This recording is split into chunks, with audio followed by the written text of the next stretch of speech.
कृषि भारत की आर्थिक समृद्धि की नींव। सदियों से देश के अन्नदाताओं ने भारत को आत्मनिर्भर बनाने में महत्वपूर्ण योगदान दिया है, जिसका परिणाम है कि आज कृषि अर्थव्यवस्था देश की अर्थव्यवस्था का एक महत्वपूर्ण हिस्सा है, जिसे और मजबूती देने हेतु किसानों की आय दुगनी करने का संकल्प लिया हमारे विजनरी प्रधानमंत्री श्री नरेंद्र भाई मोदी ने। और समृद्ध किसान समृद्ध राज्य के उनके इसी मंत्र को विविध योजनाओं द्वारा साकार कर रहे हैं गुजरात के मुख्यमंत्री श्री भूपेंद्र भाई पटेल। तभी तो आज soil health management, micro irrigation, फसल के विस्तार एवं उत्पादन के आकलन के लिए GIS के उपयोग जैसे वैज्ञानिक दृष्टिकोण अपनाए जा रहे हैं। कृषि महोत्सव और एग्रो बिजनेस पॉलिसी के माध्यम से किसानों के उन्नयन पर ध्यान केंद्रित किया जा रहा है। पशु स्वास्थ्य, डेयरी उद्योग एवं मत्स्य पालन एवं मत्स्य उद्योग को बढ़ावा देने हेतु प्रयास किए जा रहे हैं, जिसका परिणाम है कि आज गुजरात कपास, एरंड, जीरा, सौंफ, मूंगफली और चीकू जैसे उत्पादों में देश में अग्रसर है। साथ ही कमलम, स्ट्रॉबेरी, अनार, काजू और खजूर की खेती कर गुजरात बागवानी में भी मिसाल कायम कर रहा है, क्योंकि गुजरात के किसानों को किफायती दामों पर मिल रहे हैं उच्च गुणवत्ता वाले बीज, और किसानों को रासायनिक खाद पर्याप्त मात्रा में उपलब्ध हो, उसके लिए वितरण प्रणाली की मजबूत संरचना तैयार की गई। किसानों को मिली है 0% ब्याज पर लोन। अब उचित मूल्य मिलने तक किसान अपने कृषि उत्पाद संभाल कर रख सकें, ऐसी व्यवस्था है। फसल का परिवहन तेज हुआ है। सीमांत किसानों और कृषि श्रमिकों की कार्यक्षमता बढ़ी है। फल और सब्जी बेचने वाले छोटे व्यापारियों को मिली है कृषि उत्पादों के खराब होने से मुक्ति। प्राकृतिक कृषि को बढ़ावा दिया गया। किसान खुद ही अपने खेत में जीवामृत और प्राकृतिक कीटनाशक बनाते भी हैं और उपयोग भी करते हैं।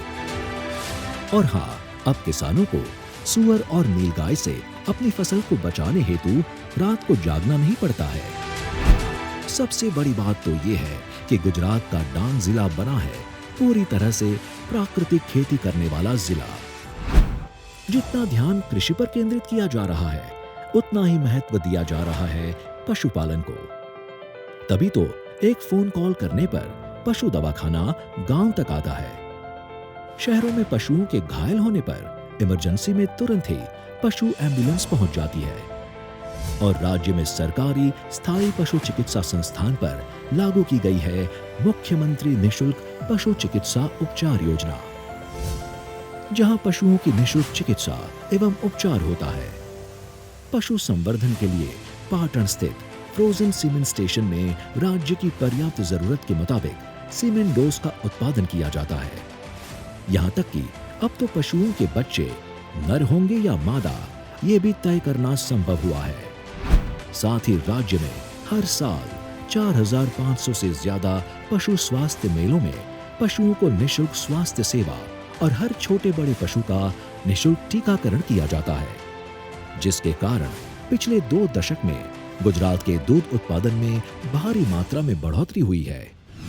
तभी तो दूध उत्पादन में भी गुजरात ने अपना अग्रिम स्थान कायम रखा है। यही तो कारण है कि आज गुजरात के सकल घरेलू उत्पादन में पशुधन का एक बड़ा हिस्सा है। हालांकि मत्स्य उद्योग भी गुजरात की अर्थव्यवस्था का एक महत्वपूर्ण हिस्सा है, जिसके लिए मछुआरों को फाइबर रोप से लेकर फिशिंग बोट के नए इंजन खरीदने तक सहायता और मत्स्य उद्योग का विस्तार बढ़ाने हेतु फिश प्रोसेसिंग यूनिट की स्थापना के लिए भी सहायता देती है गुजरात सरकार। अब जितना ध्यान कृषि उत्पादन पर दिया जाता है, उतना ही महत्व दिया जाता है कृषि व्यापार को भी।